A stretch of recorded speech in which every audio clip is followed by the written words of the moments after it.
Yan, magandang hapon po sa lahat. Happy Lord's Day. Puri ng Panginoon.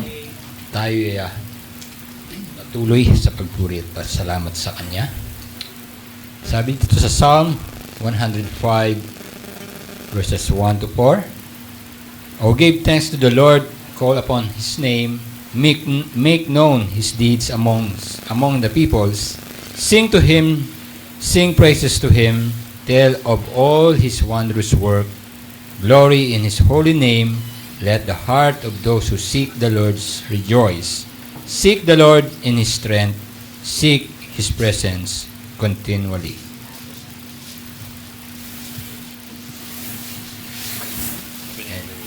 Again, patuloy tayo sa ating pasalamat. Maraming salamat, Ama. Narito po ang inyong kongregasyon. Patuloy kami sa papurit pa sa salamat sa iyo, mga tinipon mo mula pa kaninang umaga hanggang ngayon sa oras na ito. Patuloy naming pakikinggan ang iyong salita at patuloy namin kayong papurihan sa pamamagitan ng aming mga awitin. Ito aming dalangin sa ngalan ni Jesus. Amen. Amen. At maaari po tayong tumayo at awitan natin ang ating Panginoon. Hello, testing. Sige po.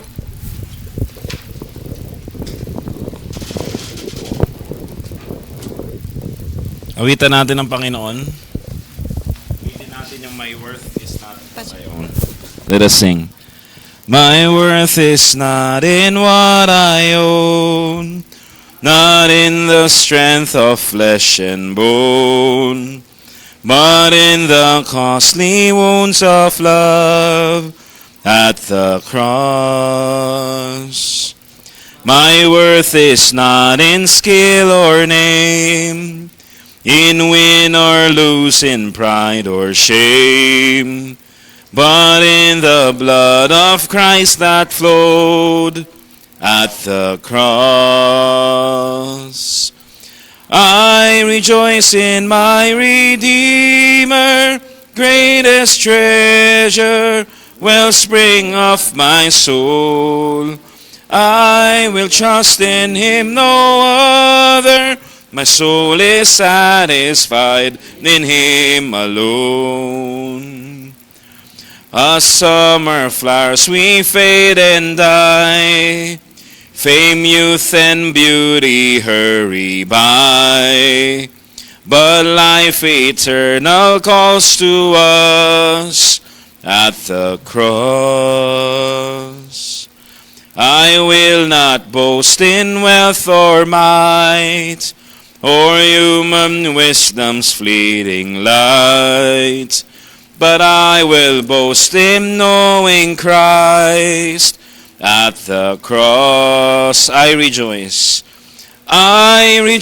in my Redeemer, greatest treasure, wellspring of my soul. I will trust in Him, no other. My soul is satisfied in Him alone. Two wonders here that I confess, my worth and my unworthiness, my value fixed, my ransom paid at the cross. I rejoice in my Redeemer. I rejoice in my Redeemer, greatest treasure, wellspring of my soul. I will trust in Him, no other. My soul is satisfied in Him alone. Maaari na tayong makaupo.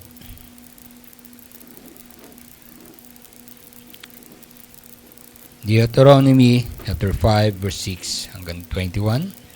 Magkakaroon ulit tayo ng salitang pagbasa, which is reading of the law. At ang unang mga praise ay babanggitin ko at tutugunan nyo ang kasunod. Ako si Yahweh na iyong Diyos na naglabas sa iyo sa Ehipto at nagpalaya sa iyo mula sa pagkakaalipin.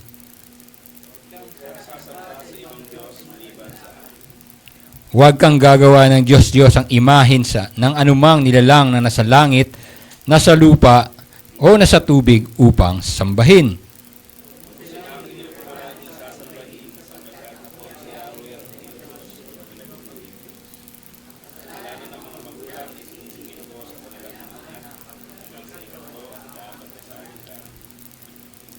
Ngunit ipinadarama ko ang aking pag-ibig at pagkalinga sa libu-libong salinlahi ng mga umiibig sa akin at tumutupad sa aking mga kautusan.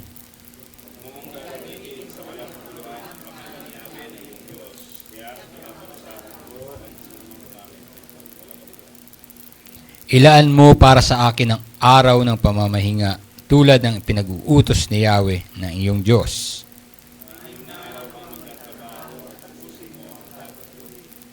Subalit ang ikapitong araw ay para kay Yahweh na iyong Diyos. Ito ay araw ng pamamahinga. Sa araw na ito na iyo'y huwag magtatrabaho ang sino man sa inyo. Ikaw, ang iyong mga anak, mga aliping lalaki o babae, ni alinman sa mga alaga mong hayop, ni ang mga dayuhang nakikipamayan sa inyo.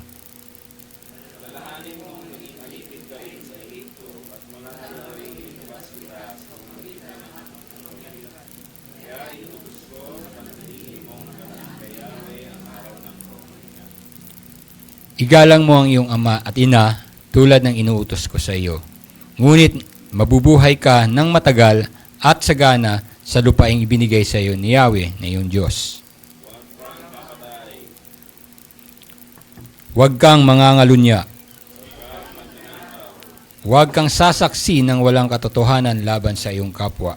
Sabay-sabay tayo. Huwag mong pagnanasang maangkin ang sambahayan ng iyong anak. Huwag mong pagnanasang maangkin ang kanyang sambahayan, bukid, alilang lalaki o babae, baka, asno o anumang papaari niya. Puri ng Panginoon sa pagbasa ng kanyang salita. Ito yung law na pinagkaloob ni Yahweh sa kanyang bayan. At tandahan natin, ang law, ang kanyang 10 utos na pinagkaloob, ay hindi hiwalay sa kanyang karakter. Actually, mismo yan yung kanyang karakter. At tinagi niya sinasabi, tuwing binabanggit niya ang kautusan, sinasabi niya, ako si Yahweh na iyong Diyos. So, problema lamang, kasi nga ang Diyos natin ay perpekto, at ang nais niya ay perpektong pagsunod. At ang problema natin, hindi natin kayang sundin. So, we are deserved to be punished, na tila ba nilabag natin yung buong kautusan. So, alam natin, dahil sa holiness niya, matindi rin yung parusa na ibibigay niya sa atin. Ngunit dahil sa mercy and grace ng Lord, hindi niya hahayaang mapahamak ang kanyang mga hinirang, kasi nga hinirang niya, nais niya na ma-restore sa kanya, pinadala niya ang isang pwede at gumawa ng pagsunod sa kautusan ito. Kaya tandaan natin, hindi natin pwedeng baliwalain ang kautusan na ito sapagkat ito yung karakter ng Diyos at requirement pa rin ang pagsunod nito ng 100%. At ang kagandahan lamang nito, dahil sa pagmamahal ng Diyos, nagpadala rin siya at siya rin ang namigay ng solusyon sa problema natin ito. Yun ang ating Panginoong Jesucristo. Sinunod niya lahat, pati ang karusang nararapat para sa atin. Being obedient hanggang sa kamatayan niya para sa atin. Just to have His righteousness. Kasi yung righteousness natin kapos at hindi po pwede. So ito ang respond natin. Nakikita natin ang ating kasalanan sa tuwing mababasa natin ang 10 Commandments na yan. Nakikita natin ang ating pagkakamali at ang ating pagkukulang. Kaya tayo lumalapit dahil ang grasya ng Diyos ang kailangan natin. At dahil dito sa kanyang ginawa, ang tanging respond na pwede nating maibigay sa kanya ay ang pasasalamat. Wala kang maiaambag dito sa lahat ng ito, kundi dapat ay pasasalamat lamang. Dito ang dahilan kung bakit tayo narito. Sama-sama tayong nagpupuri at nagpapasalamat sa kanya sapagkat ang ating Diyos ay napakabuti, mauwin at puno ng habag at ang grasya niya ay hindi masukat. Sige, tayo po bilang mga mananampalataya at alam natin ang pagkukulang natin sa Panginoon. At isa itong sa kagandahan at good news pa rin sa atin.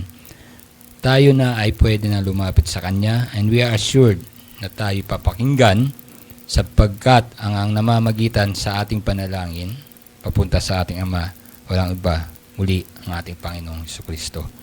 Sige, bilang mananampalataya, bibigyan namin kayo ng pagkakataon, panahon, upang manalangin, hingi ang kapatawaran, mga pagkakasala o kahinaang ating nagagawa sa araw-araw nating pamumuhay. Sige po.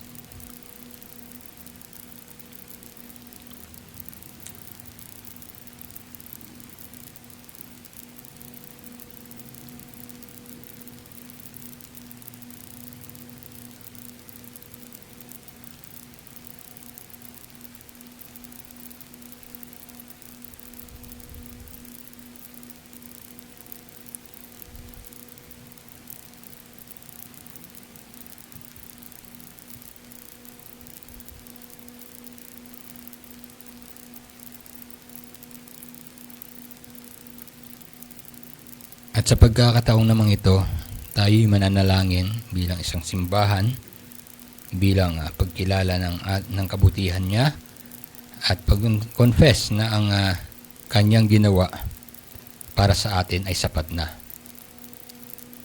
Sige po, maaari po tayong tumayo at ito ay panalangin na ating babagitin ng sabay-sabay. Ariin na rin natin ang ating panalangin, ito ay nasa atin, pagkat ito ay ating confession sa Kanya. Okay, sabay-sabay nating basahin. Panginoon, kami po ay nagkakasala sa inyo sa aming puso, isip, mga salita at gawa. Ang aming mga pagnanais italiwas sa iyong perpektong kalooban para sa amin. Bagamat ang aming mga labi ay nagsasambit na kami talaga ay pagmamayari ninyo na. Madalas pa rin kaming lumalabag sa inyong mga utusan para sa ikabubuti namin. Ito para sa paglilingkod namin sa aming mga kapwa. Madalas pa rin naman naisin kung ano ang hindi nabagay sa aming bagong pagkatao kay Kristo. Pakalinisin ninyo po kami at naway mamatay lalo sa aming lumang sarili. Buhayin ninyo po at palakasin ang aming mga bagong sarili kay Kristo hanggang sa kami po ay kunin na ninyo sa mundong ito o kaya po ay dumating ka na. Turuan niyo po kami na harangarin ang naluwalhatiin ang inyong pangalan. Turuan ninyo po kaming magpahinga sa pagiging kumpleto at perpekto ng aming kaligtasan dahil sa ginawa ni Kristo. Amen. Rin ng Panginoon, at ito ang assurance, kasiguraduhan natin na yung ating paghingi ng kapatawaran ay tinanggap ng ating Panginoon. Mula sa Galatians chapter 6, verse 14 to 16. But far be it from me to boast except in the cross of our Lord Jesus Christ, by which the world has been crucified to me, I to the world, for neither circumcision counts for anything, nor uncircumcision, but a new creation. And as for all who walk by this rule, peace and mercy be upon them and upon the Israel of God. Tayo patuloy magpuri sa Kanya sa pamagitan ng panganalangin na great is thy faithfulness. Pakitan po natin.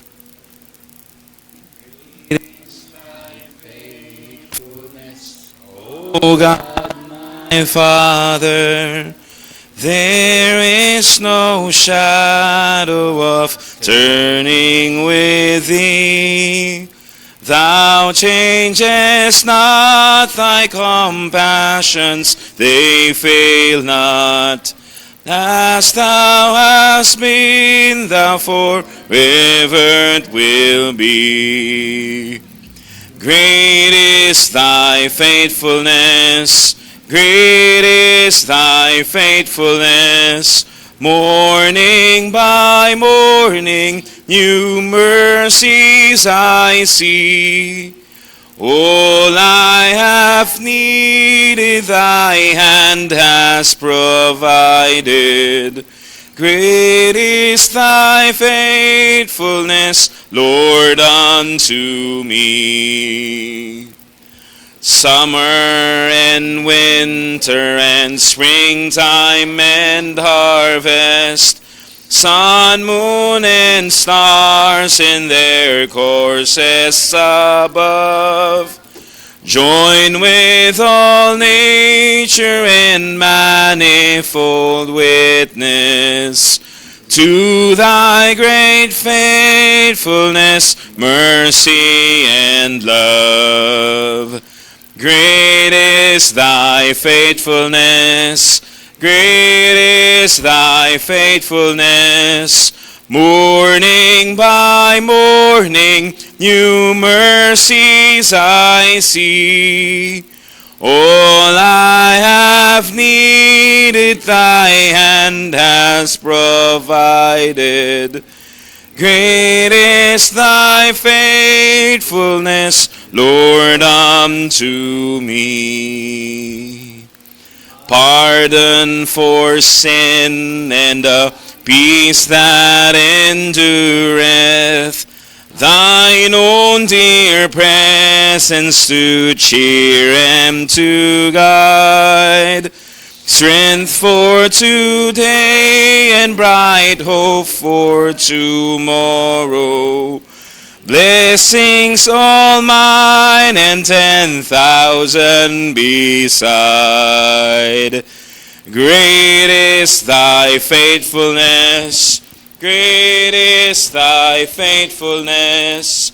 Morning by morning, new mercies I see. All I have needed, thy hand has provided. Great is thy faithfulness, Lord, unto me. Minsan pa. Great is thy faithfulness, great is thy faithfulness. Morning by morning, new mercies I see. All I have needed, thy hand has provided. Great is thy faithfulness, Lord, unto me. Sige, maaari tayong makaupo. Old Testament reading mula sa Daniel chapter 12 verse 1 hanggang 3. At that time shall arise Michael, the great prince, who has charge of your people, and there shall be a time of trouble, such as never has been since there was a nation till that time. But at the time your people shall be delivered, everyone whose name shall be found written in the book. And many of those who sleep in the dust of the earth shall awake, some to everlasting life, and some to shame and everlasting contempt. And those who are wise shall shine like the brightness of the sky above, and those who turn many to righteousness, like the stars forever and ever. A New Testament reading mula sa John chapter 11 verse 21 hanggang 27.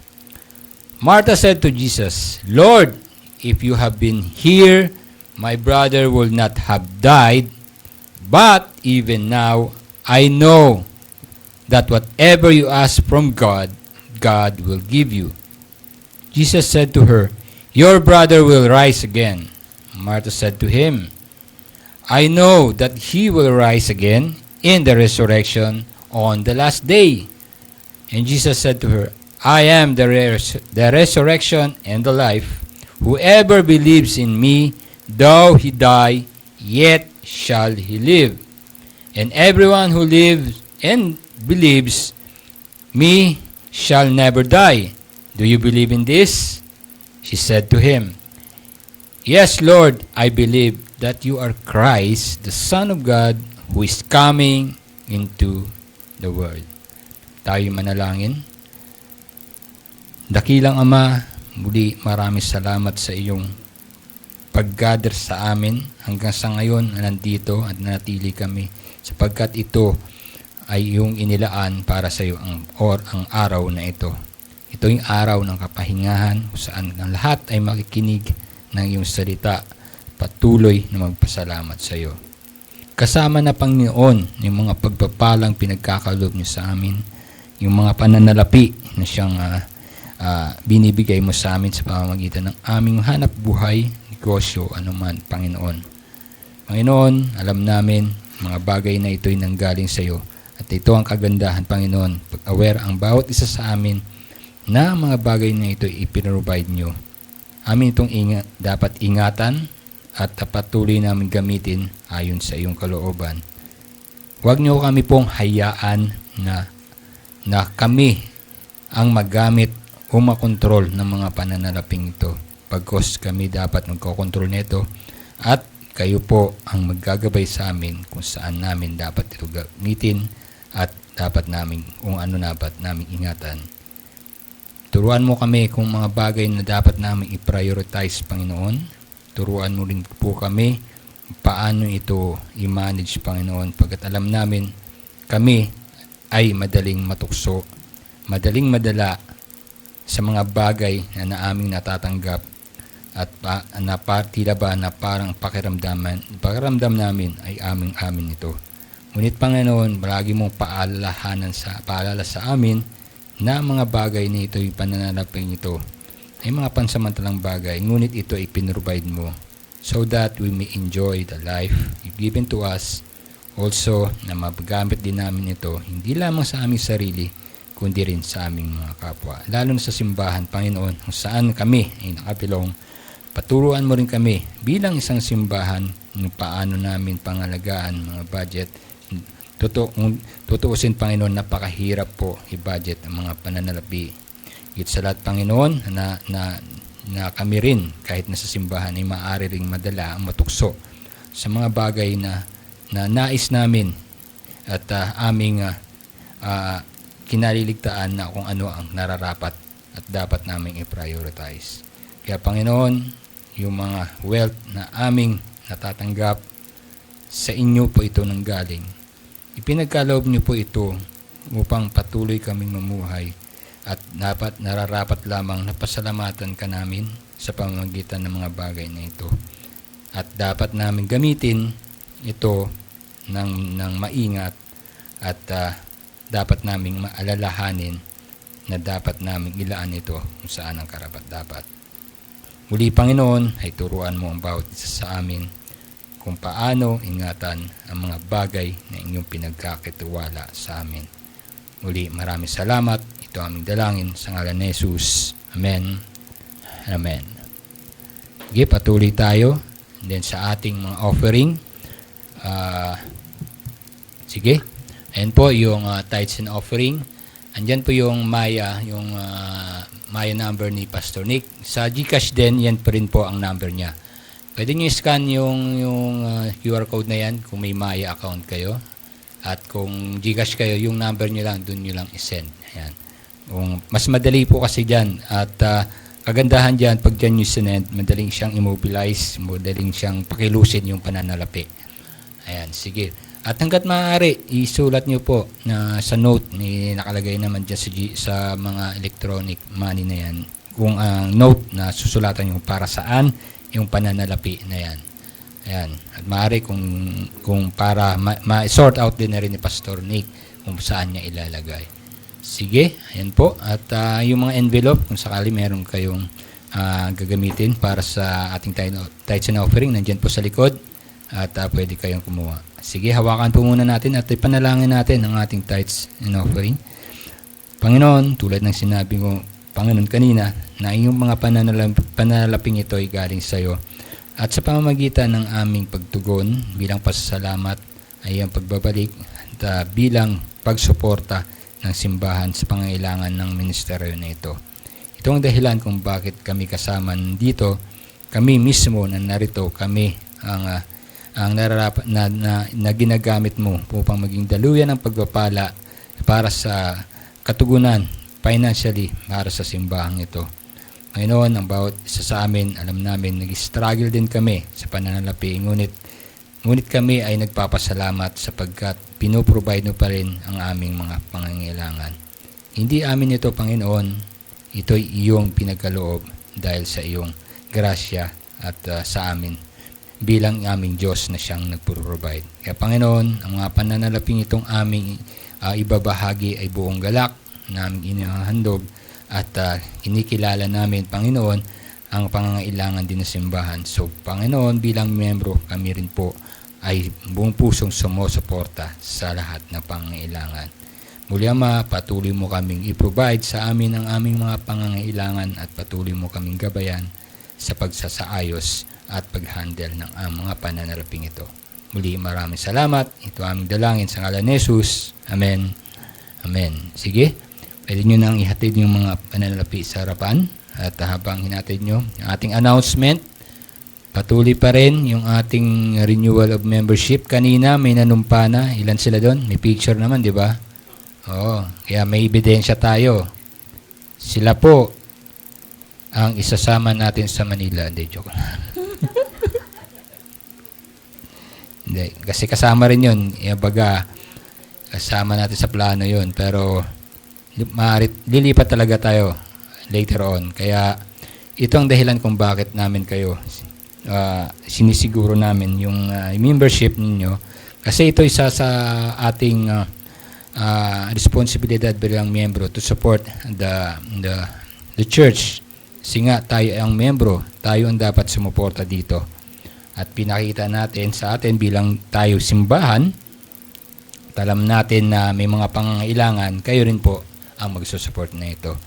Kaya maraming salamat at patuloy sila na gabayan at patuloy na pakinggan ang salita at to more na maunawaan nila ang pagiging miyembro ng simbahang ito. Sa mga hindi pa na i-interview o yung sa mga hindi pa nakakatapos ng pagpapanood ng membership class, patuloy lang po kayo. At kung sakaling tapos na kayo, pwede naman kayo ma-approach sa amin, kaninong pastor, Pastor Nick, Pastor Kyle, and to set the interview kung handa na po kayo.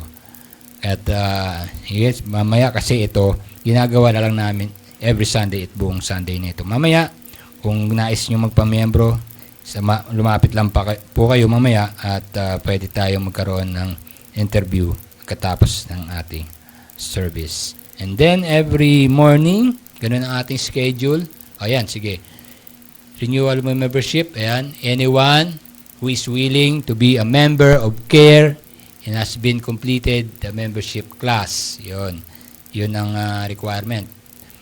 And anyone who is willing to be a member of CARE and has completed the membership class via audio recording. Kasi tapos na yung class natin na ginawa ni Pastor Kyle.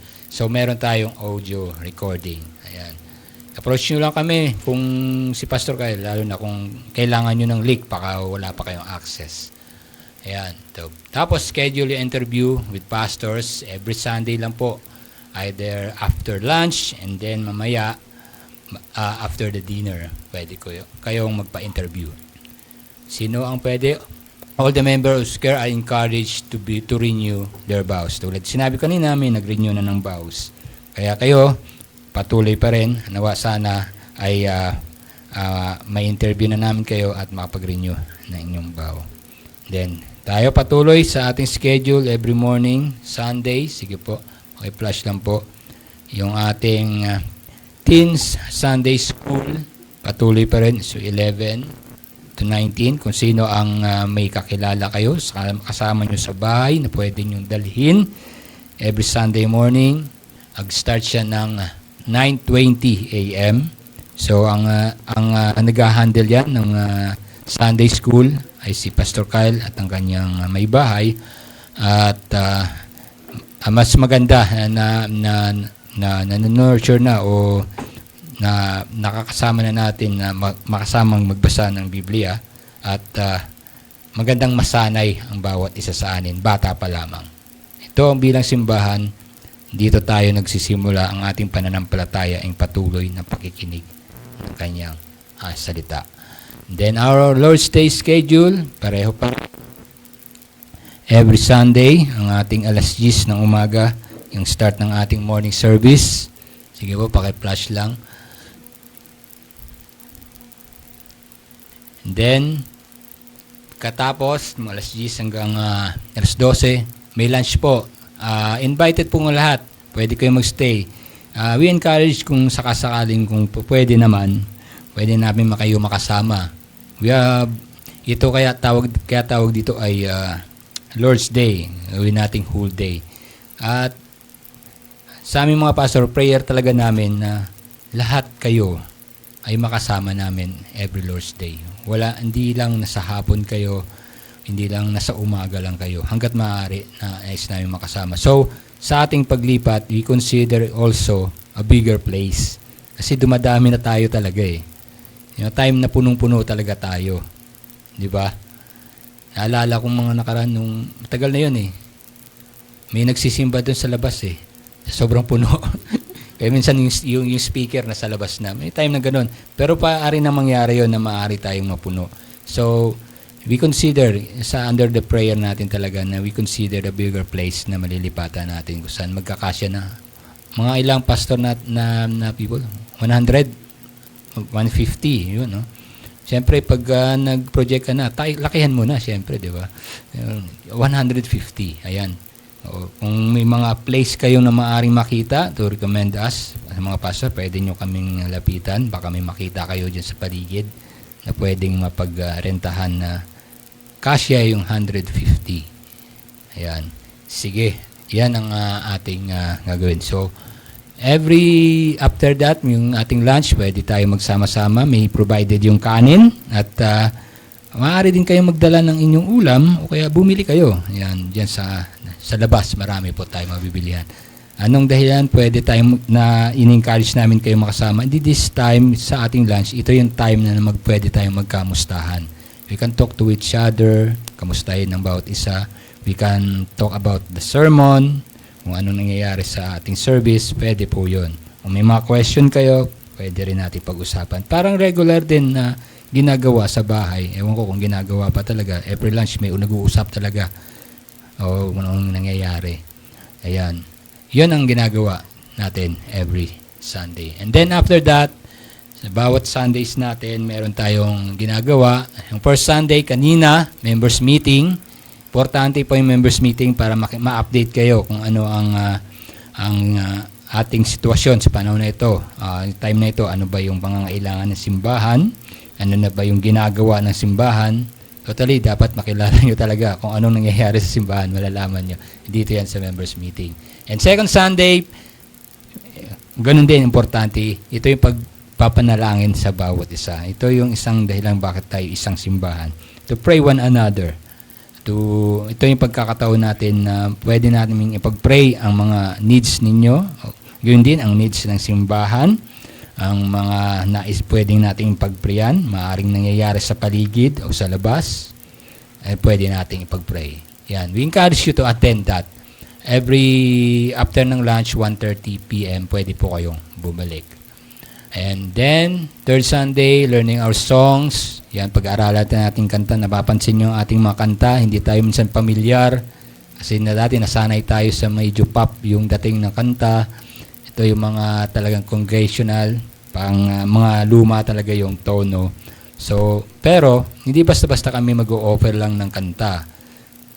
We make sure na ang aming kanta is gospel din talaga. So, ito yung time na maaari nating ipaliwanag yung ano ang meron sa kanta, yung gospel ng kanta, at yung bakit ito ginawa at sino ang nagsulat ng kanta. May mga history behind the song na pwede nating matutunan. Ayan, mas maganda rin maka-attend tayo dyan. And fourth Sunday, doctrinal classes, patuloy pa rin na pag-aralan natin ang ating mga doktrina. And we encourage you na makasama rin namin kayo. And this time, sa doctrinal classes, pwede nating may mga question tayo, pwede nating pag-usapan dyan about ating pananampalataya. Yan. Purihin ng Panginoon sa kanyang kabutihan sa buhay natin. And then, this time, ito ang ating confession bilang mananampalataya. Ito yung ating isa sa pinaninindigan, yung Apostles' Creed. Babanggitin natin ito na talagang ito ang ating faith. At lahat kami, bilang mga pastor, ay nag-agree dito. Sige, maaari po tayong tumayo. This is a confession. Handaan natin na we fully have faith on this confession. Sige, sabay-sabay nating basahin ang Apostles' Creed. I believe in God, the Father Almighty, Creator in heaven and earth. I believe in Jesus Christ, His only Son, our Lord, who was conceived by the Holy Spirit, born of the Virgin Mary, suffered under Pontius Pilate, was crucified, died, and was buried. He descended into hell, and the third day He rose again from the dead. He ascended into the heaven and is seated at the right hand of God, the Father Almighty. From there He shall come to judge the living and the dead. I believe in the Holy Spirit, the Holy Catholic Church, the communion of saints, the forgiveness of sins, and the resurrection of the body, and the life everlasting. Amen. Purihin ng Panginoon. Manatili tayong nakatayo at awitan natin ang ating Panginoon. There is hope.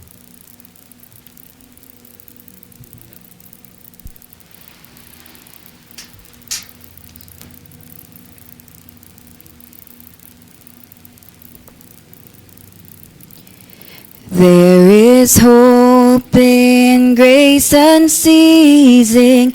You withhold your wrath from me. Poured it out upon my Savior on the cross of Calvary. There is hope now for the hopeless. There is victory all can know. For the tomb lies bare and broken, and death's power is overthrown. Jesus Christ, my hope forever, hope unlike the world can bring. Your steadfast love beyond all measure, there is hope in Christ my King.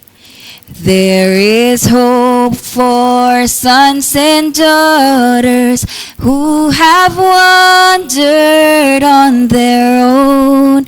Hear the songs of joy from heaven as the lost are welcomed home. Jesus Christ, my hope forever, hope unlike the world can bring. Your steadfast love beyond all measure, there is hope in Christ my King.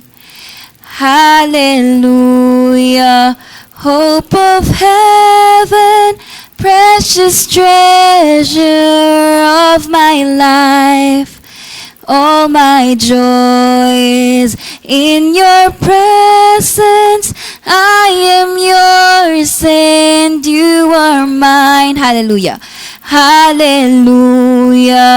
Hope of heaven, precious treasure of my life. All my joys in your presence. I am yours and you are mine. I will wait until I see him, though the twilight turns to night. For my hope is not defeated, it will greet his dawning light. Jesus Christ, my hope forever, hope unlike the world can bring. Your steadfast love beyond all measure, there is hope in Christ my King. There is hope in Christ my King. Maaari na tayong makaupo at tinatawagan natin si Pastor Kyle na magdadala ng mensahe ng Diyos para sa atin.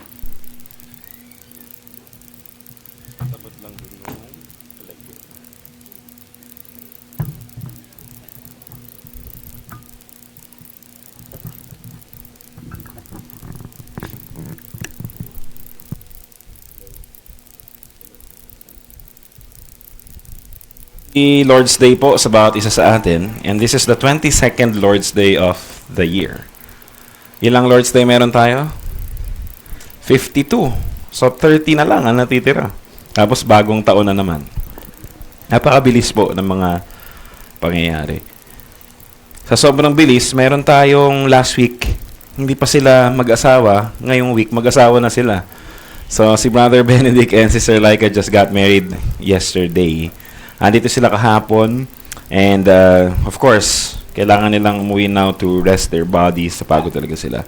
But we thank the Lord at sila ay meron na tayong bagong Mr. and Mrs. na member dito sa CARE.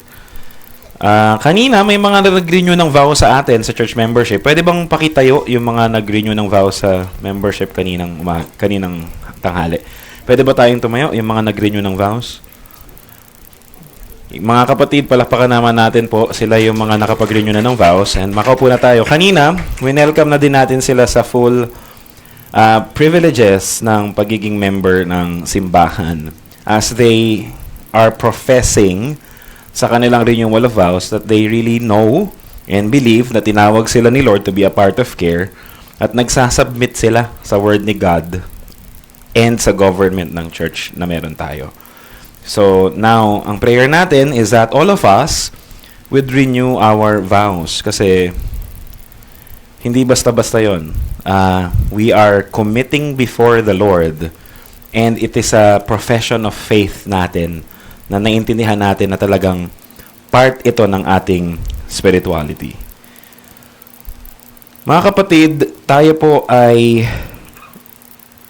pag-aaralan natin sa hapong ito, sa Lord's Day, nandun na tayo sa last part ng article ng Apostles' Creed. Ang Heidelberg Catechism ay ine-explain ang Apostles' Creed in detail.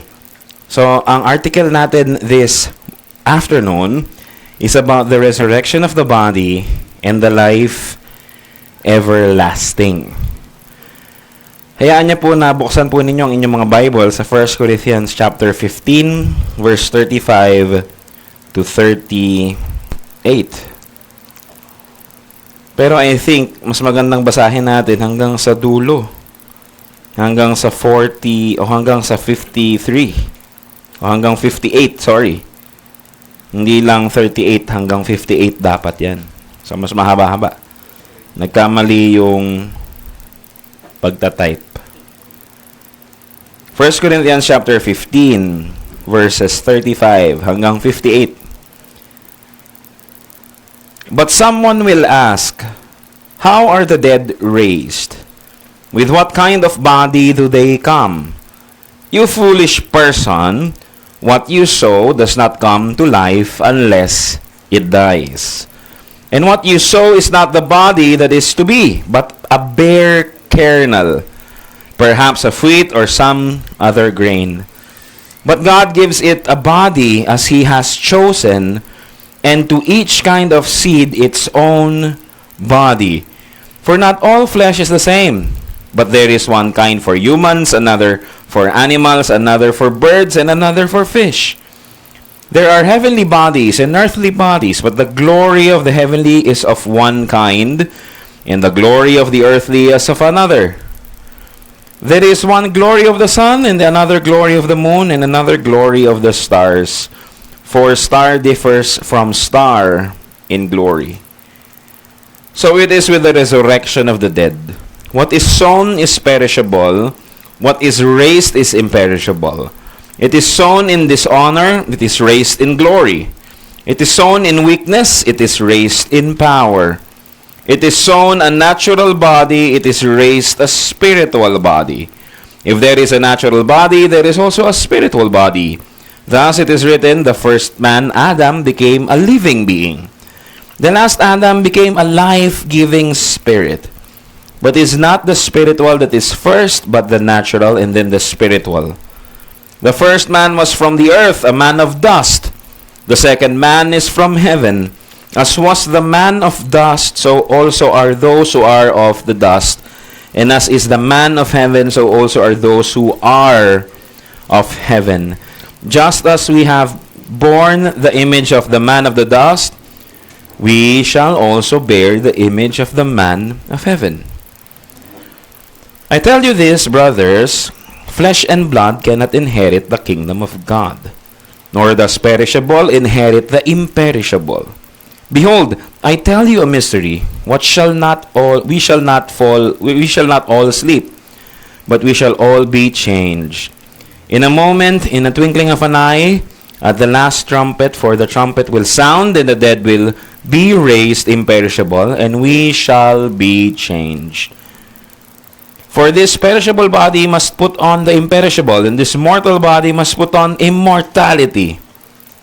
When the perishable puts on the imperishable, and the mortal puts the immortality, then shall come to pass the saying that is written, Death is swallowed up in victory. O death, where is your victory? O death, where is your sting?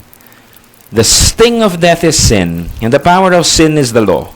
But thanks be to God who gives us the victory through our Lord Jesus Christ. Therefore, my beloved brothers, be steadfast, immovable, always abounding in the work of the Lord, knowing that in the Lord your labor is not in vain. Tayo po yung manalangin.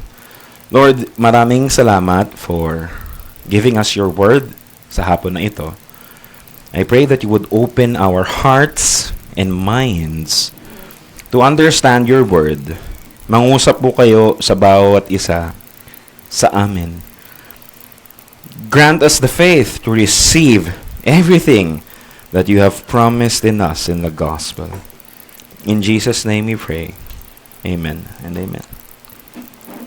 Mga kapatid, yung text na binasa natin is part of the argumentation ni Apostle Paul when he is discussing yung ating nature as believers in Christ.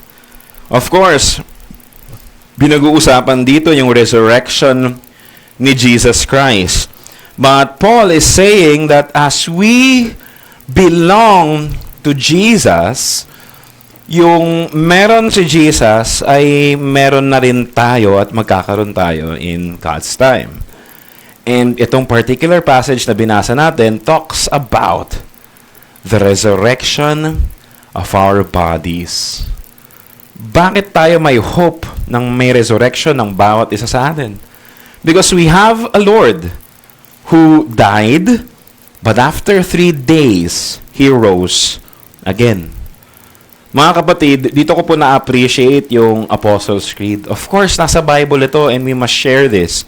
Pero sa modern times, as we are sharing the gospel to our neighbors, madalas sa pag-share natin ng gospel, ang sinasabi lang natin, namaniwala ka kay Christ, namatay siya para sa kasalanan mo, tanggapin mo na siya, please, maawa ka na, please. Sometimes, the sharing of our gospel talks about how Christ died on the cross at naiwan siya sa cross. Kasi yun yung kwento natin. Mga kapatid, yes, sometimes we preach Christ crucified, malinaw yon. Pero paalala lang natin that Jesus Christ did not remain on the cross. Ano ang sabi ng ating creed? He was crucified, died, and was buried. He descended into hell. The third day, huwag niyo pong kakalimutan, the third day, as the scriptures attest, our Lord, who was crucified, who died, and was buried, ano nangyari sa kanya after 3 days? He arose again from the dead. Wag po natin kakalimutan ang resurrection sa pag-share natin ng gospel. This is very important. His resurrection is very important. Mga nakaraang linggo, pinag-usapan natin yon. At hindi lamang siya nanatiling resurrected, but our Lord also ascended into heaven. Sa book of Luke, makikita natin yon that after 3 days nung na-crucify si Jesus Christ, for 40 days, He stayed here on earth. Kaya ang Anglican tradition now, and even some of the Lutheran, pagka meron silang liturgical calendar, they are celebrating the Lord's ascension this Sunday. Kasi 40 days after nung death and burial ni Jesus Christ. Tayo, may iba tayong liturgical calendar. Ano yung liturgical calendar natin? 6 days you shall work, and the 7th day you shall rest. Mas maikli. No? Sila yearly, tayo weekly. But mga kapatid, tignan natin, Jesus Christ also ascended into heaven and is seated at the right hand of God the Father Almighty. From there he shall come to judge the living and the dead. Mga kapatid, dito ko na appreciate yung Apostles' Creed because the Apostles' Creed give language sa alam naman natin na gospel na. And it summarizes for us perfectly kung anong ginawa ni Jesus Christ at bakit yun good news. Sad to say, maraming mga believers now would say, oo, namatay si Kristo para sa aking kasalanan, but fail to understand the reality that Jesus Christ is now seated at the right hand of God. And Jesus Christ is above all powers and authority. Jesus is bigger than your boss. Jesus is bigger than our government. Jesus is bigger than UN, than the world, than all things dito sa mundong ito, because He is seated on the right hand of God and is now presently reigning. He is the Lord of Lords, the King of Kings, and He is lifted up. Ngayon mga kapatid, when Apostle Paul was talking about the resurrection of Jesus Christ, ito rin ang gospel reality. What is true of Christ is true of you, dear believer. Nung tayo nanampalataya sa Panginoon, kung ano ang nangyari kay Jesus Christ, yun din po ang katotohanan na meron tayo.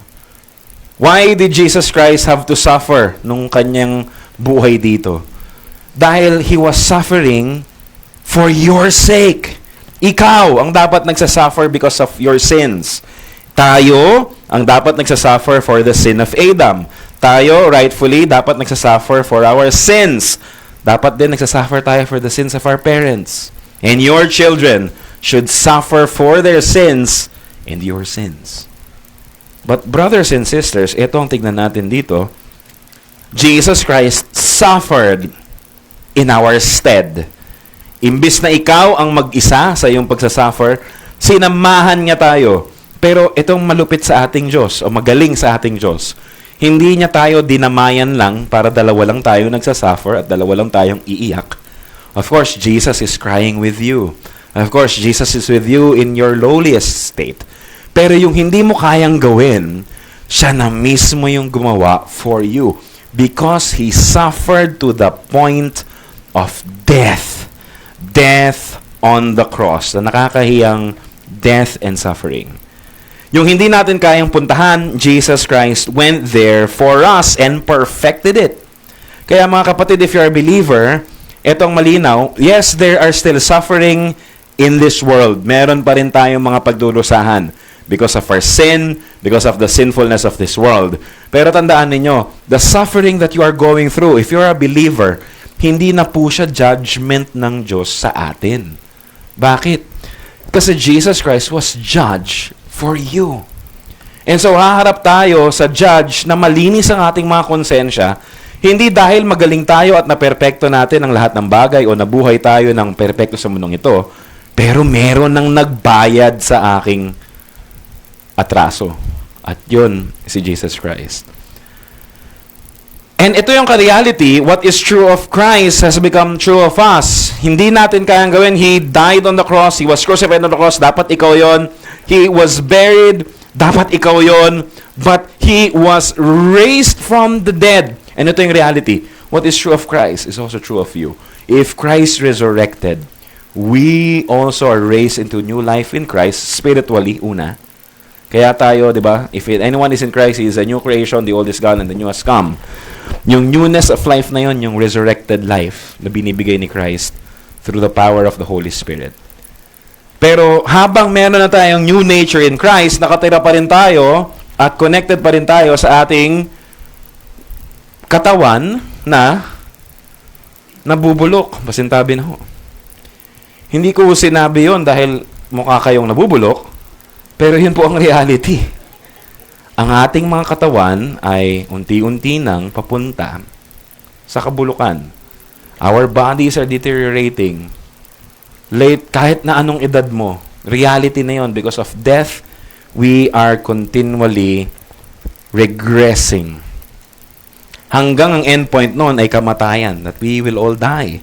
From dust we are taken, and to dust we will return. Hindi natin maiiwasan yon. Pero mga kapatid, our passage today reminds us of the comfort na ang ending ng buhay ng mga believers ay hindi mananatili sa dust. But because Jesus Christ resurrected, we also will have resurrection sa ating mga body. Dahil si Jesus nag-resurrect, ikaw din, if you are in Christ, you will resurrect and enjoy kung ano yung meron si Christ. Amen po ba tayo doon? Sino hong gustong mag-resurrect ngayon? Kaya ang sabi ni Apostle Paul, anong itsura ng mga how are the dead raised? Diba? With what kind of body do they come? And sabi ni Apostle Paul, you foolish person, di mo naintindihan, ito what you sow does not come to life unless it dies. Apostle Paul used an agriculture language sa pagtatanim. Ang itatanim mo daw, bago mo itanim, ano mangyayari dun sa itatanim mo? Mamamatay muna bago mo pwede itanim at bago siya mabuhay. Hindi ba tama naman ang observation ni Apostle Paul? Kasi gano'n naman talaga, di ba? Sa agriculture, mamamatay na yung flowers bago siya magkaroon ng seed.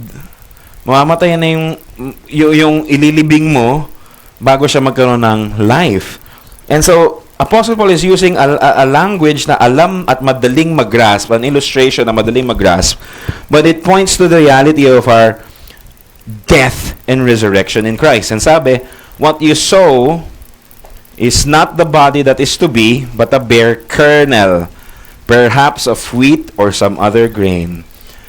Kung anong itatanim mo, hindi ka naman nagtanim ng halaman na kagad. Of course, may technique na halaman yung tinatanim mo, no? Pero Apostle Paul is using yung seed muna, and then yung seed magiging plant. So, yung tinanim mo, hindi naman kamukha niya yung plant eh. Because Apostle Paul is using the language na, when we die, yung pag ikaw ay nilibing na, hindi naman yun yung final product eh, yung nilibing ka eh. Apostle Paul is arguing that when you are resurrected in glory, mas glorious ang resurrected body mo kaysa sa body mo na nilibing. Wow! Tignan mo yung katabi mo. Mas glorified yan pagka nag-resurrect yan. Mga kapatid, kaya nagtatanong, Pastor, pwede ba magpa-cremate? Paano yan pag nagpa-cremate tayo, sinunog na natin? Brothers and sisters, we believe that by the power of God, kaya niyang i-resurrect kahit anong klaseng kamatayan meron ka. Kung ikaw ay nasunog, ikaw ay napira-piraso, ikaw ay nakain ng pating o kung ano man, we know that the Lord can resurrect us in our old bodies and give us a new body. Pero mga kapatid, there's also theological reflection na pwede nating makuha when we bury the dead sa grave. Alam ko mas mahal ang kabaong, di ba? Mas mahal ang paglilibing, di ba? Mas practical yung pag-i-cremate. But, hindi ito law at hindi ito sinasabi natin na huwag kayo magpa-cremate. Mas maganda kapag buried tayo. But there is a theological reflection kapag tayo ay na-bury kasi this is how the Bible describes yung reality ng ating resurrected bodies. Pag ikay nilibing, para ka lang tinanim. That is how Apostle Paul is using it. Hindi ko sinasabi na pag kayo po ay nililibing ay kakantahan na kayong magtanim ay di biro, maghapong na kayo ko. Hindi naman po ganun. Of course, we must take death seriously.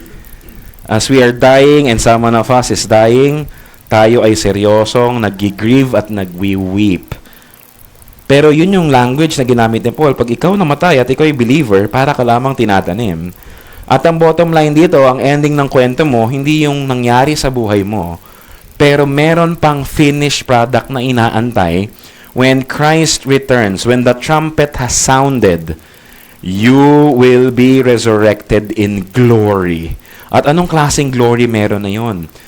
Kinumpare ni Apostle Paul na merong iba-ibang glory. Ito yung flesh ng animal, flesh ng hayop, iba-iba. Iba din ang resurrected na body, iba din ang body na hindi pa resurrected. May glory yung stars, may glory yung moon, may glory, it differ yung glory. And sinasabi niya, iba yung glory ng resurrection. Brothers and sisters, just imagine this. Anong itsura ng glorified bodies natin is that we will have a new body, no, na hindi corrupted ng sin. Question, ang resurrected body mo ba may limitations or wala? Sino nagsasabi ng wala? Sino nagsasabi ng meron? Ang view natin meron kasi creature ka pa rin. Hindi ka naman naging creator, hindi ka naging God. Si God lang yung walang limit. So may limitations pa rin yung resurrected body mo. Pero yung resurrected body mo would look like something na hindi na-destroy ng sin o hindi na-corrupt ng sin. Meron tayong model ng resurrected body. Si Jesus Christ, after 3 days, nabuhay siyang muli, and then resurrected body siya. Glorified body na yun.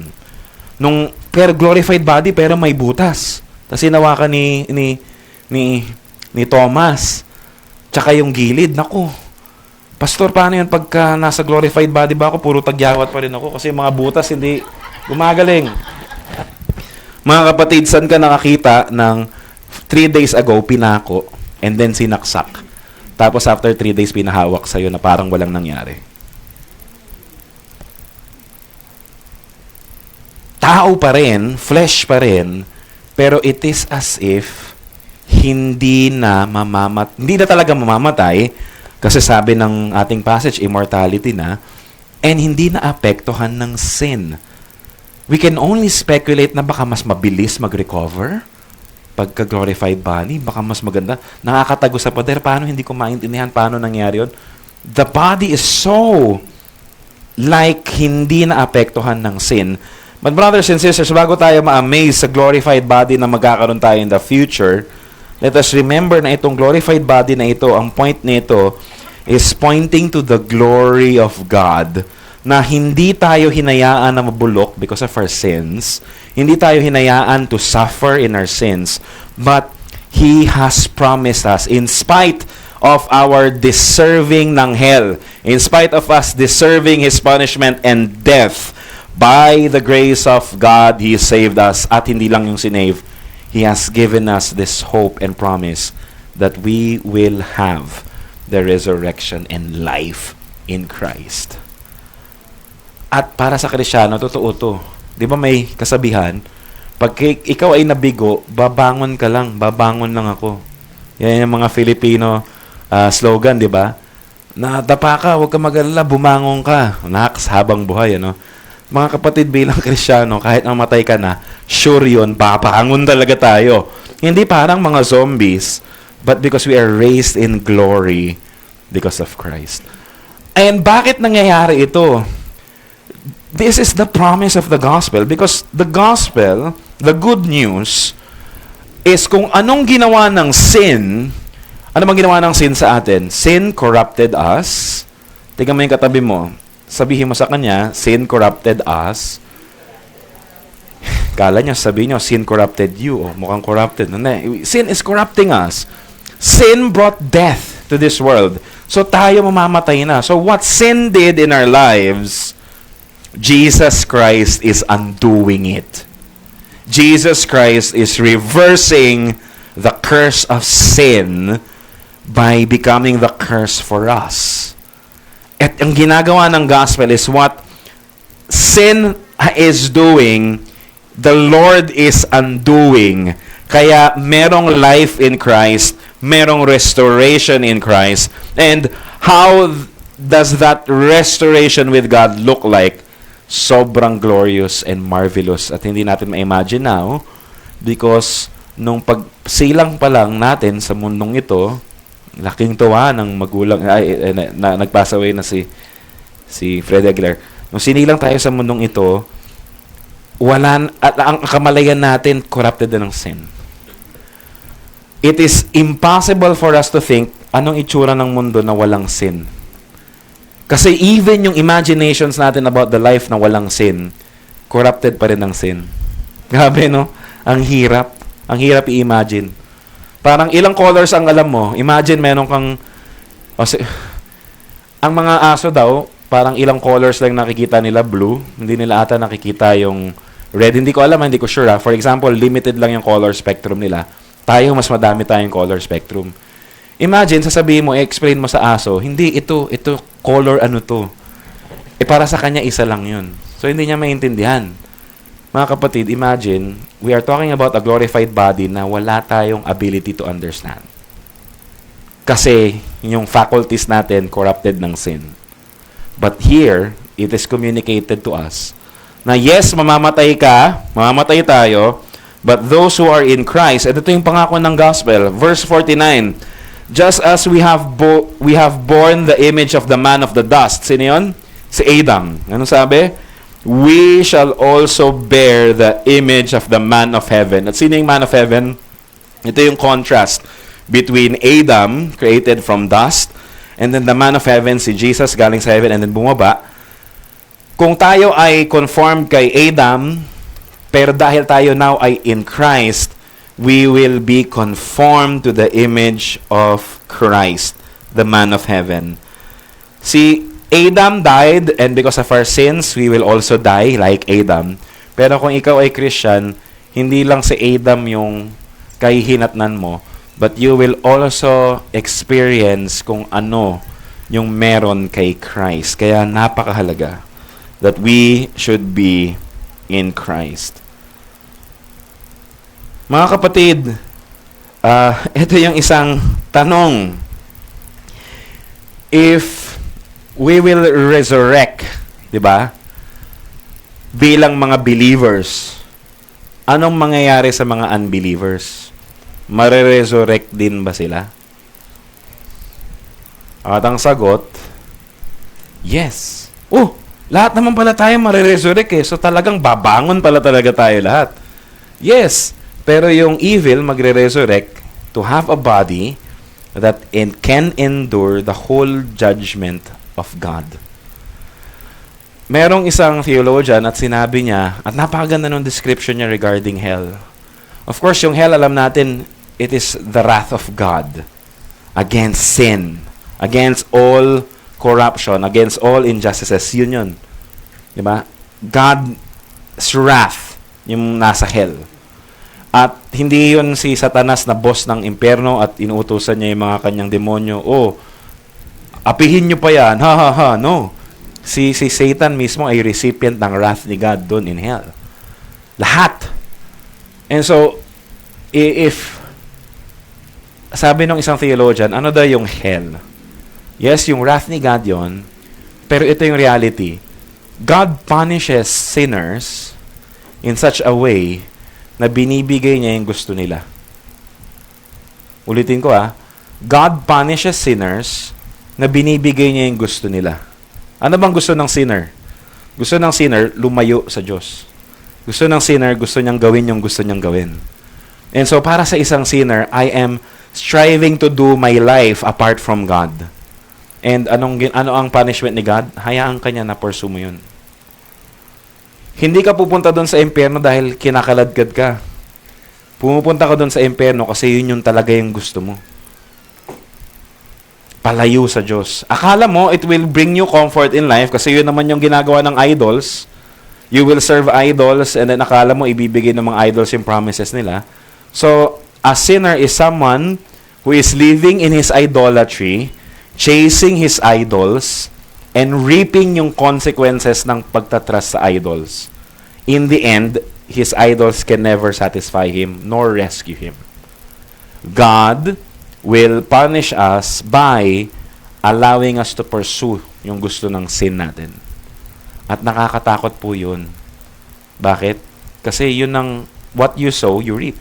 Tinanim mo yung paghahabol sa idols mo and yung pag-reject mo sa Lord, ang aanihin mo yung wrath of God. And yun talaga mangyayari sa impyerno. And so, brothers and sisters, it is encouraging for us that the Lord did not leave us to pursue what our sins want. Hindi niya tayo hinayaan na magpatuloy sa ating mga kasalanan. God is so good, is so great, na binuksan niya yung mga kaisipan natin at pinaintindi sa atin, hoy, makasalanan ka and you need to repent of your sins. And ito si Jesus Christ who died for you, who can restore you to your original intended design by living and knowing Christ. Instead of running away from Christ, the Lord sought us so that we will run towards Jesus Christ. In fact, hindi nga ang gospel yung nagsimula sa atin. Jesus Christ sought me when a stranger, wandering from the flock of God. He sought me and cared for me. At yun yung gospel na meron tayo. Hindi tayo hinayaan ni Lord to pursue yung ating sinfulness. So, alam natin ang mangyayari sa believer, we will be resurrected in glory with Christ. Ang mangyayari sa unbeliever, they will be resurrected pero they will win the jackpot prize. At anong jackpot prize ng gusto nila? A life apart from God. At yun yung a life with the wrath of God, as recipients of the wrath of God. Mga kapatid, kaya seryoso tayo sa church attendance natin. Kasi, hindi naman tayo nagsisimba para ma-save. Hindi naman tayo nagsisimba para sabihin natin na, oy, hindi ka nagsimba, hindi ka part ng resurrection ng Panginoon. But sa ating pagsisimba, we are being called by Christ to come to Him. The Lord is summoning us. Kaya nga nagsisimula ang ating service ng call to worship because the Lord is calling us to Himself. When you refuse to gather sa Lord's Day, you are rejecting the call of Christ. Malinaw po ba yun? And so, when we neglect the Lord's Day, hindi siya something na parang wala lang. We are refusing the call of Christ to come to Him. And ang tanong, anong hinahabol mo? Bakit hindi ka mag-submit sa summons ni Jesus Christ for you? Of course, hindi ko sinasabi na lahat ng hindi nagsisimba ay nire-reject si Christ kasi there are providentially hindered people. For example, may sakit ka on that Lord's Day. Meron talagang hindi mo maiwasan na gawin ng emergency mo and you really cannot do anything about it. Yes, there are what we call yung providentially hindered means. Pero kung yun na yung lifestyle mo and you are thinking na okay naman na, mga kapatid, this is a gospel call for us. Are you running away from Christ? Or you should, or naiintindi mo ba that you should run to Christ? Kasi totoo po yun. Ang rejection sa Lord ay hindi small thing. It will lead us to further rejecting Him. Ang Catechism natin asks this question, how does the resurrection of the body comfort you?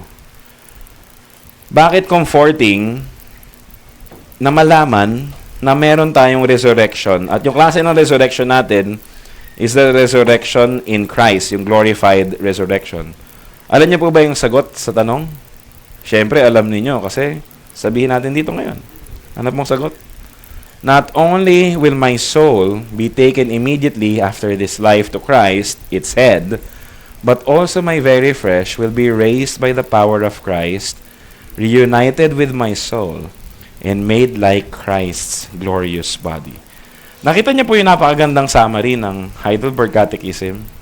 Pwede ko namang explain sa inyo nang hindi ginagamit yung Heidelberg Catechism, pero sinabi niya in one slide, na-clarify niya na. Ano daw ang mangyayari? If you belong to Christ, di ba? Ano ba yung faith natin? What is your comfort in life and in death? Ang sagot natin, that I am not my own, but belong, body and soul, in life and in death, to my faithful Savior, Jesus Christ. He has purchased me by His blood. Hindi ko kabisado yung susunod. He has paid for my, di ba? Pero mga kapatid, if you are a Christian, ang belief natin is that we belong to Christ. Binili niya tayo ng kanyang banal na dugo. And so, ito daw ang hope natin sa resurrection of the body. When we die, yung ating, kasi ang definition ng death is yung separation of the body from the soul. Pag nahiwalay yung body at soul mo, patay ka na. So ngayon, ikaw, ang tanong, pastor, ano ba ako? Ako ba ay body o ako ay soul? Yung iba, sabi, yung ibang tingin nila, you are soul, tapos nakasuot ka lang ng robot na laman. Hindi. Na kinokontrol ng soul. Hindi po hiwalay ang soul at ang body. As a human being, we have material and immaterial, and magkasama yon. Intricate and united po yon as a human being. Hindi po tayo pwede maging human being na hiwalay yung body, hiwalay yung soul. Isa yon. Pero merong distinction. May body, may soul. At makikita mo yung distinction na yun. Pag namatay na yung body mo, saan pupunta? Sa kabaong. Kasi ibuburol ka pa eh. Pero yung soul mo, habang binuburol yung katawan mo, nasa na yung soul mo? Nasa paru-paro? Nasa Lord na. Yun yung hope natin. When you die, you will face the judgment of Christ. If you are rebelling against Christ, diretso impyerno ka na talaga. Yung kaluluwa mo, you are suffering in hell. But if you are in Christ, kasi binayadan na ni Jesus lahat ng sin mo, wala nang judgment for you. You are accepted in His presence on the merit of Jesus Christ. Amen po ba tayo doon? So habang kami ay nalulungkot at inaalala ang buhay mo dito sa mundong ito, and we are comforting everyone, kasi serious ang death, we should mourn for death. While we are mourning here, ito ang comfort sa iyo. If you are in Christ, your soul is with Him. Kinuha ni Christ. Kasi bakit? Because you belong to Him. Yun yung pangako na meron tayo. He is the head of the church. He is your head. You belong to Him. So pag namatay ka na, hindi mo na maririnig yung sermon namin sa lupa. Hindi mo na maririnig na nag-weep yung mga kamag-anak mo dito because you are now in the presence of Christ and sobrang glorious na yun. Kaso kulang pa. Ha? Kala ko ba nasa presence na siya ni Christ? Imperfect ba doon? Hindi eh. Mas perfect na doon kaysa dito. Wala nang suffering doon. Pero may kulang. Ha? Bakit may kulang? Kasi soul pa lang sila doon. Lahat ng namatay, soul pa lang doon. They are rejoicing in Christ already. They are celebrating the goodness of Christ already. They are infinitely more happy there already in the presence of God.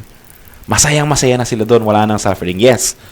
Pero meron pa silang iniintay, Lord, I want to worship you with my body soon. So sila din, they are waiting for the time na babalik si Jesus Christ dito sa mundong ito. And then pagbalik niya, magsasound na yung trumpet, those who are dead will be raised. And yung lahat ng belonging kay Christ will be with Him. Yung hindi belonging kay Christ will be thrown into the eternal lake of fire. So brothers and sisters, we are still waiting for the day na yung mga bodies will be resurrected and magiging glorified body so that yung mga kapatid natin na nasa langit ngayon na bodiless Christians, wala silang body ngayon eh. Hiwalay eh. But as pagdating ni Christ and when the time comes ng new heavens and the new earth, they will receive and they will be reunited with their bodies. Kaya yung Heidelberg Catechism, tingnan mo yung answer ha. Not only will my soul be taken immediately after this life to Christ its head. Okay na yan, di ba? Okay, na kay Christ lang ako tapos eh. No. Yung resurrection of the body gives us the holistic celebration. Ano yun? But also my very flesh will be raised by the power of Christ. Na-cremate ba yan? Nakain ba yan ng shark? Nalibing ba yan?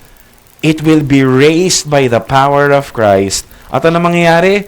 It will be reunited with your soul and made like Christ's glorious body. Paano nag-reunite yun? Hindi ko alam. And hindi ko ma-imagine completely. But this is our Christian hope. We are hoping for the resurrection of our bodies. Kaya mga kapatid, bakit? Kasi we are created by God as living souls na may body, hindi hiwalay. Pero ito, yung body na to na wala ng sin. Sino po ang gusto ma-resurrect dito mga kapatid? Ako, gusto ko. Sino po ang gusto na ngayon na? If the Lord comes, pagdating niya, anytime pwede siyang dumating. Tandaan po natin, in our faith, yes, tama na magplano tayo, pero we must also remember that anytime Jesus can come back kahit kailan niya gusto. And so we must live each day knowing na lahat ng meron tayo araw-araw ay gift from the Lord. And gawin natin yung pwede natin gawin for today. Kasi hindi natin alam, mamaya Christ will return. And what a glorious sight that would be. Ano mangyayari sa mga buhay pa? Pag dumating na si Christ, kailangan ba mamatay ka muna bago ka ma-resurrect? Hindi, yun yung masasabi na you will be changed immediately. With the twinkling of an eye, you will be changed immediately. Yung body mo na mortal, magkakaroon ng immortality. Mabilis. Diba? Sabi ng verse 51, Behold, I tell you a mystery. We shall not all sleep. Hindi lahat mamamatay, but we shall all be changed. Lahat magbabago. In a moment, in the twinkling of an eye, at the last trumpet, for the trumpet will sound, and the dead will be raised imperishable, and we shall be changed. Yung mga hindi pa namamatay, yung body mo biglang, wow, glorified body na. Wala nang effect ng sin. Wow! So brothers and sisters, hindi lahat mamamatay, pero lahat ma-change from glory to glory. That is the part of the gospel. Part yun ng good news ni Lord for you and for me. Meron tayong tanong sa Heidelberg Catechism natin, question and answer 58. Ang tanong, how does the article concerning life everlasting comfort you? So, paano naman daw yung understanding ng life everlasting comfort us? Alam niyo po yung sagot dyan. Sige nga po, pakisagot. Even as I already now experience in my heart the beginning of eternal joy, so after this life I will have perfect blessedness, such as no eye has seen, no ear has heard, no human heart has ever imagined, a blessedness in which to praise God forever. Wow. Isang misconception natin when we talk about eternal life, akala natin ang eternal life is something na future. Pag namatay ako, dun magsisimula ang eternal life. No. Ang eternal life is eternal. And when you now believe in Christ, when you are made alive by the Spirit, you now have eternal life. Ngayon pa lang. Kaya ang buhay ng Kristiyano bago tayo, kasi we are not already living in our own sinful selves, but the Lord has been so gracious to us na binigyan niya tayo ng eternal life in Christ now. And that eternal life starts now. Andito sa atin now. And now we can enjoy God. Kasi meron na tayong eternal life. Now we can stop fearing death because we know that we have eternal life in Christ. You are already now experiencing in your heart the beginning of eternal joy. Mga kapatid, kaya yan ang meron sa isang anak ng Diyos na wala sa hindi anak ng Diyos. We have eternal joy. When the gospel is cleared to us and the Holy Spirit, tinutulungan tayo na maunawaan pa ang gospel, our hearts are changed. No longer na ang feeling natin ay palagi tayong nalulugi at kailangan natin magkaroon.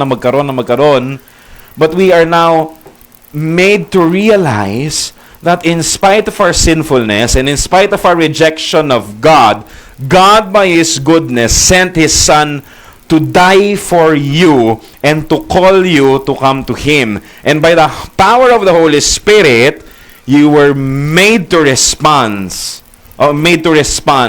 with faith sa mga pangako ni Christ. And now, you belong to Him. Ang Kristiyano can trust the Lord that whatever happens in my life, I am eternally loved by my Savior. At ang prueba doon, Jesus died for me. And no one can take it away from me. Nakakalungkot sa atin is that we equate yung love ni Lord sa mga pinagdadaanan natin sa buhay. Mahal ba ako ng Diyos? Bakit ganito yung nangyayari sa buhay ko? Mga kapatid, ang mga unang Kristiyano pinakain sa leon. Pinakain ka na ba sa leon? In spite of them being tortured, in spite of them being killed for their faith, anong meron sila? Yes, they painful ang death. Yes, hindi normal yon. They wept. And we are weeping na inapi sila ng mundo. But in spite of their suffering, anong confidence na meron sila? After all of these things, at the end of the day, I have eternal life in Christ. And walang sino man ang pwedeng magnakaw nun. Walang sino man ang pwedeng kumuha sa akin sa kamay ng aking Panginoon. Brothers and sisters, you are now experiencing eternal joy. And hindi lang ngayon, but after this life, pag namatay ka na, you will have this perfect blessedness. At ito napakaganda ng description, no eye has ever seen. Hindi dahil bulag yung eye. Pero yung eye mo, hindi mo pa nakikita yung glory ni Lord. Yung ear mo, hindi mo pa naiintindihan, hindi mo pa na anong tunog nun. No human heart has ever imagined. It's impossible for us to imagine. And so, alam ba ninyo yun, ng lahat ng beauty sa mundong ito, just points to the beauty of Christ, pero kulang. They pale in comparison with Christ. Mga kapatid, isa sa na-experience ko sa Abu Dhabi nung nandun ako, is merong tourist spot doon, na yun yung, ano ba yun? Yung mga dignitaries around the world, pag visit sila ng Abu Dhabi, yun yung ginagamit nila. So, yung palace na tinatawag. Doon wini-welcome ng hari ng Abu Dhabi yung mga dignitaries around the world. Pag merong summit, so pagka walang summit, binubukas nila yan na parang tourist attraction. So, napakaganda ng lugar na yon.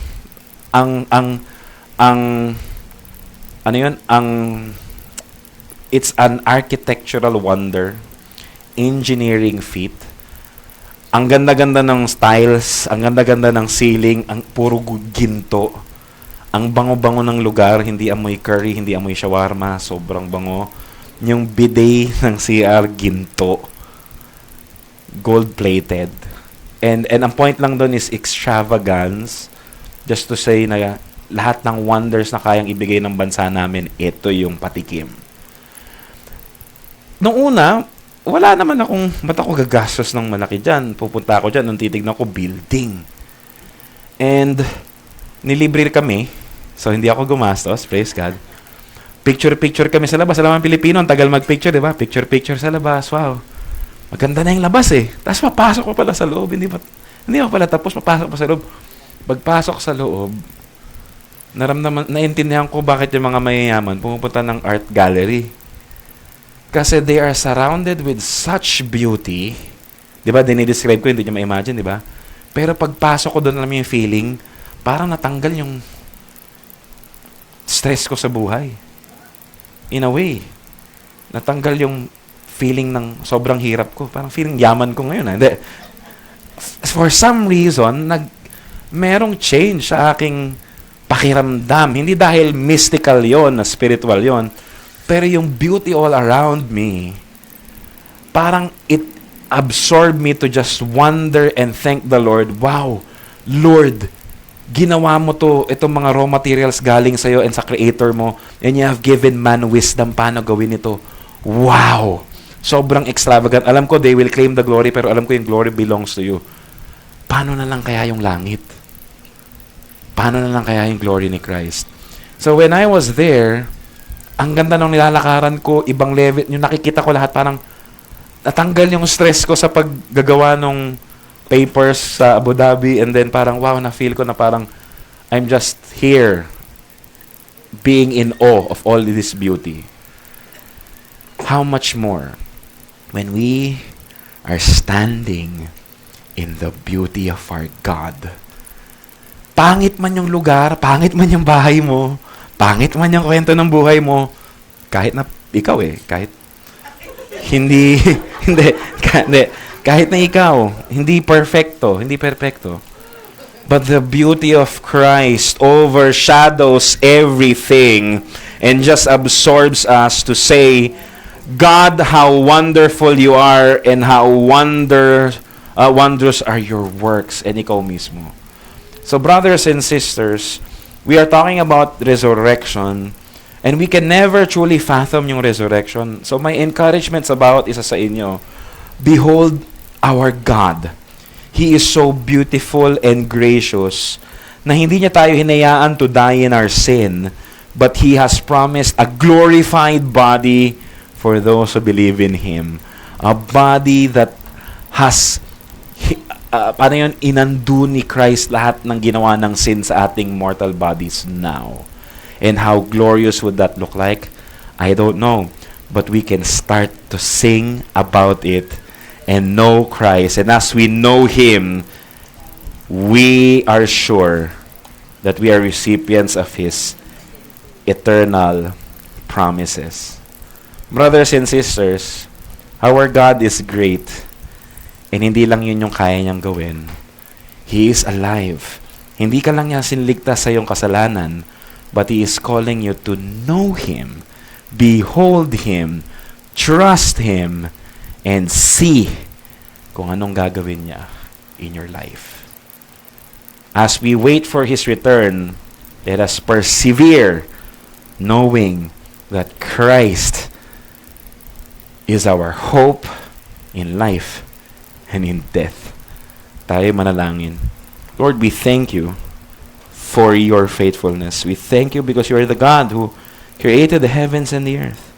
And as we are talking about the resurrection, we are reminded of the reality na darating ang panahon when You will raise us and we will sing, death is swallowed up in victory. O death, where is your victory? O death, where is your sting? For now we weep. For now we mourn because meron pa ding suffering in this world. Meron pa ding pain. Meron pa ding death. Meron pa ding mga failures. But Lord God, we are looking for the day wherein lahat ng mali itatama Mo. What sin has done, You will undo. You will restore. You will make whole again. And that You will raise us up with You in eternity. Lord, ang prayer namin is that while we are still here on earth, dito sa side of glory na ito, grant us the eyes to see Your glory so that we will never cease to worship You and trust You. Lord, I pray for this church. May You mature us and may You grant us the desire to seek You above all things as we are captured by Your beauty. In Jesus' name we pray. Amen and amen. Tayo po tayong lahat at awitan natin ang song na ito. What is your hope in life and death? Christ alone, Christ alone. What is our only confidence? That our souls to Him belong, who holds our days within His hand. What comes apart from His command? And what will keep us to the end? The love of Christ in which we stand. Oh, sing hallelujah.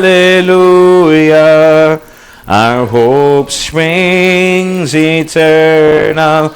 Oh, sing hallelujah. Now and ever we confess Christ our hope in life and death. What truth can calm the troubled soul? God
Muli, maraming salamat, Pastor Kyle. At purihin ang Panginoon sa kanyang mensahe sa hapong ito. At ngayon ay dadako na tayo sa ating Lord's Supper, yung ating communion. Muli, paalala lang sa lahat, sa tatanggap na ito, make sure that you are believer of Christ at naniniwala ka sa kanyang kamatayan para sa iyo, and He offer His body to you. And kung hindi ka rin member ng isang local church, we discourage you to take also, kasi hindi pwedeng mananampalataya ka at hindi ka part of the body of Christ. Parang hindi siya tugma. So, sige, tinatawagan ko po ang ating mga pastor to distribute the element. Habang dinidistribute ay ito ang paalala.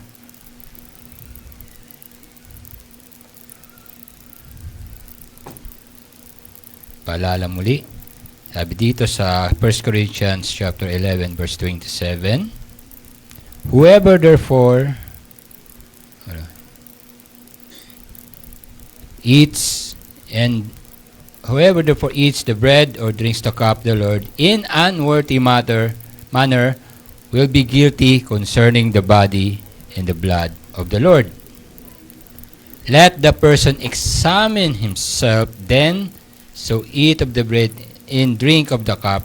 For anyone who eats and drinks without discerning the body eats and drinks judgment on himself. Tandaan natin, tatanggap tayo ng mga elemento as Christ offering His body to us.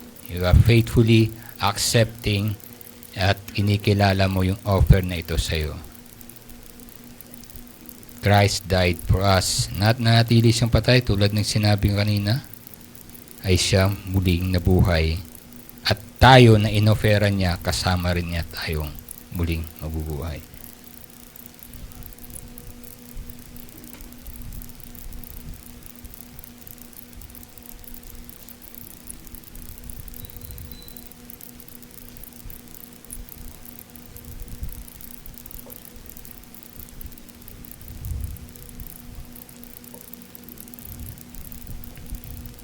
Sige. Maaari po ba tayong tumayo?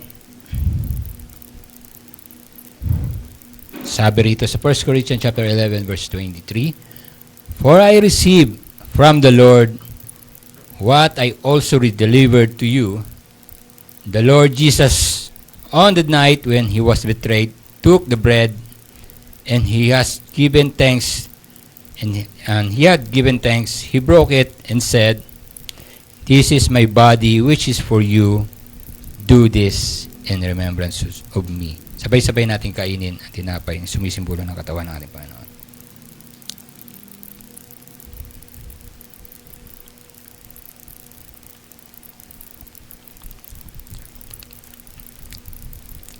On the same way, he took the cup after supper, saying, this cup is the new covenant in my blood. Do this as often as you drink it in remembrance of me. Sige, sabay-sabay nating inumin. For as often as you eat this bread and drink the cup, you proclaim the Lord's death until He comes. Tayo po'y manalangin. Dakilang Ama, kami ay nagpapasalamat sa iyo that you offer your life, yung body to us. So may that na kami rin po ay maging bahagi mo. Namatay ka para sa amin. You also died in our sins. And then hindi ka na natiling patay. Muli kang nabuhay. And at the same time, gayon din ang kami na muli mong bubuhayin. Those who offer your life ay mabubuhay rin. Sapagkat kaisa, inako mo na kaming bilang kaisa mo sa iyong katawan. Muli maraming salamat, Ama, sa iyong katapatan sa buhay namin. Ang araw of hope na maaaring din kami mamatay sa panahon ng buhay namin.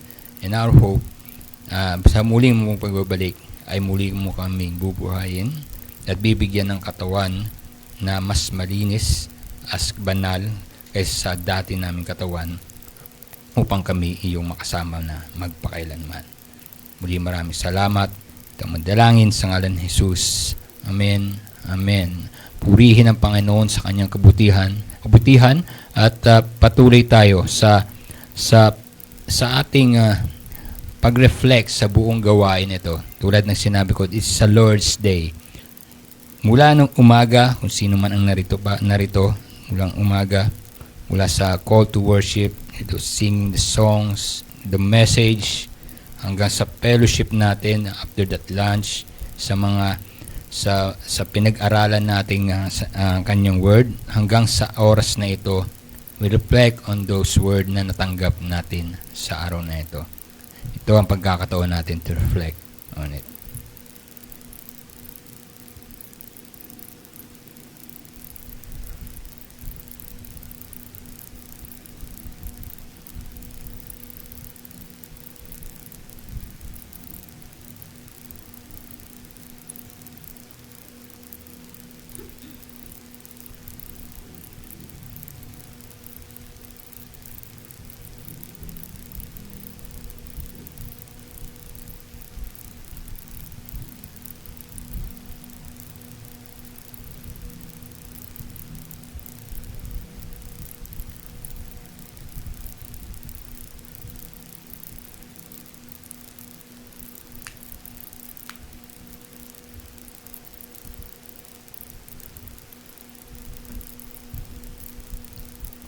Maraming salamat, Ama, sa buong araw na itong pinagkaloob mo sa amin. To the word na narinig namin mula nung umaga hanggang sa hapong ito, sa mga awiting aming inawit para sa iyo, sa aming pakikipag-fellowship sa aming mga kapatiran sa loob ng simbahang ito. We thank you, O Lord. Truly, this is the rest na binigay mo sa amin. Maraming salamat sa strength na pinagkaloob niyo sa amin. Maraming salamat sa biyaya na patuloy mong binibigay sa amin. As we temporarily part way at dadako kami at pupunta sa kanya-kanyang aming tahanan, kami iyong ingatan at sa kinabukasan ay yung pagbalik namin sa mga sumusunod pang mga araw, pagbalik sa aming mga kanya-kanyang hanap buhay. Maaaring kami mga estudyante o gawain namin sa bahay, pag-asikaso ng mga negosyo, anumang meron kami, Panginoon. Please be reminded us na ang iyong salita ay nawa ay manatili sa amin as we live the life ng ginagawa namin sa araw-araw. Nawa ay mapamuhay namin yung iyong kalooban, Panginoon, that patuloy naming kaming magpupuri bagamat kami nasa labas na ng simbahan sa pamamagitan ng maayos naming pakikisama sa aming kapwa, to see them na kayo rin sila ay binili mo rin ng iyong dugo, Panginoon, to treat them as to love them as paano namin minahal ang aming sarili. Muli, Panginoon, ay ingatan mo ang bawat isa sa amin sa patuloy naming paglakbay sa mundong ito.